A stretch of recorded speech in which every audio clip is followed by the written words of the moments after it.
Halo semuanya, bertemu lagi di Bina Bahasa. Pada video ini kita akan mempelajari tentang apa itu teks laporan hasil observasi. Video ini adalah versi ringkasan materi untuk SMA kelas 10. Jadi untuk kalian yang tidak ingin menonton video lama-lama, kalian bisa menonton versi ringkasan materi ini. Dalam video ini kita akan membahas tentang pengertian, ciri, perbedaan LHO dan deskripsi, struktur, jenis, dan langkah menulis teks LHO. Yang pertama yang akan kita bahas adalah apa itu teks LHO. LHO adalah teks yang berisi penjabaran umum mengenai sesuatu yang didasarkan pada hasil kegiatan observasi. Kegiatan observasi merupakan kegiatan mengumpulkan data atau informasi melalui pengamatan langsung untuk memperoleh informasi tentang tingkah laku, keadaan, kondisi, atau situasi dari objek yang diteliti.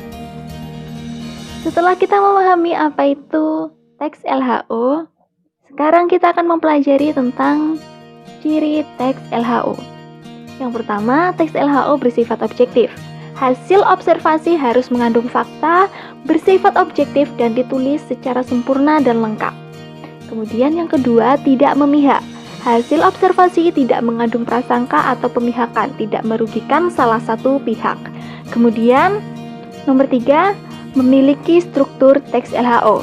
Apa saja struktur teks LHO? Yaitu ada deskripsi umum, deskripsi bagian, dan deskripsi manfaat yang akan kita bahas nanti selanjutnya. Kemudian bersifat umum. Umum adalah menggambarkan peristiwa atau fenomena secara global atau universal. Apa bedanya LHO dan deskripsi? Bila dilihat secara sekilas, LHO dan deskripsi bisa dibilang cukup mirip. Nah, oleh karena itu kita harus tahu apa perbedaan antara LHO dan deskripsi. Berikut ini adalah perbandingan teks LHO dan teks deskripsi. Teks LHO bersifat umum sedangkan teks deskripsi bersifat khusus. Teks LHO menggambarkan peristiwa atau fenomena secara umum, bersifat global dan universal. Misalnya, contoh judul teks LHO adalah kelinci, makanan, gunung berapi. Nah, sekarang kita bandingkan dengan teks deskripsi. Teks deskripsi bersifat khusus. Teks deskripsi menggambarkan peristiwa atau fenomena secara khusus, bersifat unik dan individual. Contoh judul teks deskripsi yang khusus adalah kelinciku, makanan kesukaan, keindahan suasana pegunungan. Kita bandingkan lagi judulnya. LHO, kelinci. Deskripsi, kelinciku. LHO, makanan. Sedangkan teks deskripsi, makanan kesukaan, bisa jadi makanan kesukaanku, atau nasi goreng buatan ibuku, dan lain sebagainya. Kemudian, sekarang yang topiknya tentang alam, yaitu gunung berapi. Sedangkan teks deskripsi adalah keindahan suasana pegunungan. Nah, di sini kata keindahan adalah salah satu ciri teks deskripsi karena keindahan bersifat khusus dan bersifat subjektif, tidak objektif seperti ciri-ciri teks LHO sebelumnya. Ya, itu tadi ya, teks LHO bersifat objektif, sedangkan teks deskripsi bersifat objektif dan subjektif. Untuk kalian yang ingin tahu lebih lanjut mengenai contohnya, maka pada materi di link deskripsi di bawah juga ada perbandingan teks LHO dan teks deskripsi yang sekaligus dibandingkan per kalimat. Ada 2 teks yang dibandingkan per kalimat. Silahkan cek deskripsi di bawah. Selanjutnya, apa saja struktur teks LHO? Teks LHO memiliki 3 struktur utama, yaitu deskripsi umum, deskripsi bagian, dan deskripsi manfaat yang bersifat opsional. Opsional di sini maksudnya adalah boleh ada, boleh juga tidak. Deskripsi umum berisi pengertian sesuatu yang akan dibahas di dalam teks LHO. Kemudian deskripsi bagian berisi gambaran tentang bagian-bagian dari sesuatu yang dibahas secara terperinci. Kemudian deskripsi manfaat berisi manfaat atau kegunaan, hal, atau sesuatu yang dibahas. Dalam teks LHO, Kadang ada, kadang juga tidak.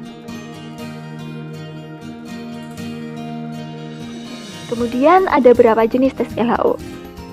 Ada berapa jenis tes LHO?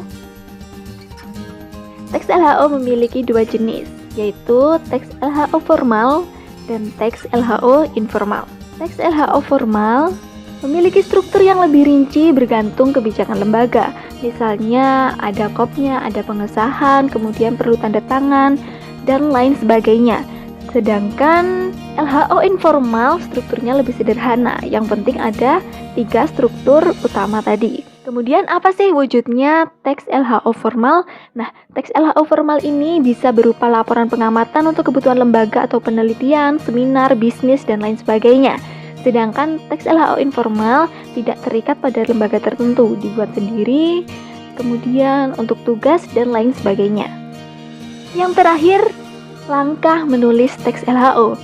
Ada 3 langkah utama menulis teks LHO.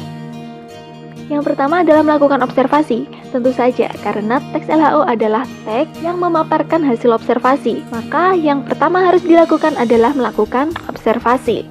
Apa yang perlu dilakukan saat observasi? Yang pertama adalah menentukan tujuan, kemudian mencatat data yang diperlukan, melakukan survei tempat, melakukan observasi, dan mewawancarai narasumber. Mencatat data yang diperlukan pada poin nomor 2 maksudnya adalah mencatat data sesuai tujuan tadi. Setelah menentukan tujuan, kemudian baru mencatat data-data yang diperlukan sesuai dengan tujuan tersebut.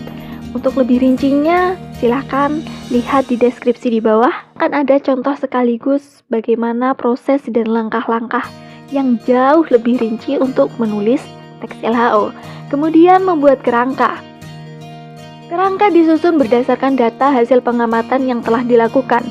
Kerangka ditulis dengan kalimat singkat, padat, dan jelas. Kerangka tersebut harus berpedoman pada struktur teks hasil observasi. Jadi harus ada ketiga struktur tersebut.